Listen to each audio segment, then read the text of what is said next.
নমস্কার। আমার কথা শুরু করার আগে প্রথমে আমি একজনের একটা বক্তব্য শুনাই তোমাদেরকে। হিন্দু যে দল করুক, যে বয়সের হোক, আমার শত্রু হোক মিত্র, শুনো, আমি হিন্দু আক্রান্ত হলে আমি তার পাশে গোটা বাংলায় দাঁড়াই। শুনলেন কি বলছে?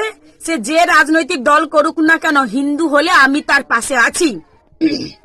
শুনেছেন? এই নিয়ে ওনার এই মিষ্টি কথা শুনে অনেকে বলছে সত্যি তো, আমি যে রাজনৈতিক দল করি না কেন, দাদা তো বলেছে হিন্দু হলে পাশে থাকবে। ব্যাস, এবার একটা ভিডিও দেখাই। নন্দীগ্রামের লক্ষ্মী ভান্ডার বন্ধ করে দেওয়ার হুমকি দিচ্ছে তৃণমূল। নন্দীগ্রামের লক্ষ্মী ভান্ডার যে বলেছে ওর বাপের নাম যদি ঠিক থাকে বন্ধ করে দেয়। ভিডিওটা দেখলেন?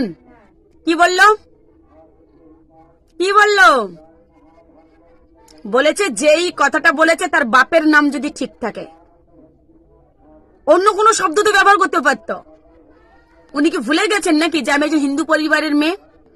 যে কিছু হোক কিংবা না হোক, আমি তো সেই কথাটা বলেছিলাম যে হিন্দু হলে আমি তার পাশে আছি, সে যে রাজনৈতিক দল করুক না কেন। তাহলে কি এরকম একটা হাঁটুর বয়সী মেয়ের বাপ তুলে কি কথাটা বলা ঠিক হয়েছিল? এগুলো তোমাদের নন্দীগ্রামের মা দাদাদেরকে বুঝতে হবে। নন্দীগ্রামের উন্নয়নটা বুঝতে হবে, নন্দীগ্রামের ব্রিজটা বুঝতে হবে, নন্দীগ্রামের পথবাতিটার কথা বুঝতে হবে, নন্দীগ্রামে একটা হাসপাতালের জায়গায় দুটা। তার থেকে বড় কথা যেটা বুঝতে হবে সেটা হচ্ছে এই নন্দীগ্রামের 20টা বছর উনি শাসন করছেন, অর্থাৎ তার কাটা শুভেন্দু অধিকারী। আমাদের নন্দীগ্রামের এমএলএ এর হাতে একদম সঁপে দেওয়া হয়েছে, আর এই সঁপে দেওয়ার কাজটা করেছে আমার নন্দীগ্রামের মা আর কাকিমারা। তবে সবাই না, কিন্তু যারা এখনো নিজেদের ভুলটা বুঝতে পারছেন, উনি যাই বলছেন তাই করছেন।